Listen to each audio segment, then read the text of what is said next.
Marami na sa'kin nagtatanong na kung ano na daw aking nararamdaman.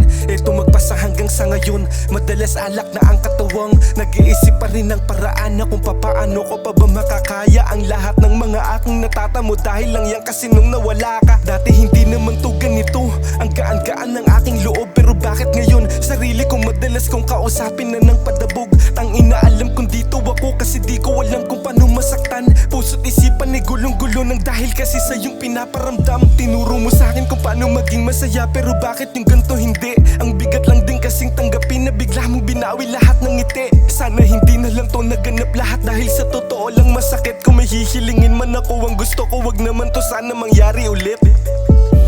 Ayoko nang danasin pa pagkakataon na sa'kin ba ang lahat ng sa'kin di humupa. Maranasan ulit na lumuha. Ayoko nang danasin pa pagkakataon na sa'kin ba ang lahat ng sa'kin di humupa.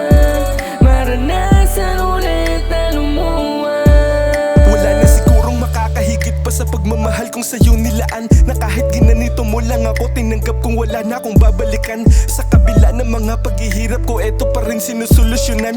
Pakiramdam sa sarili kahit pa paano ay aking pinapagaan.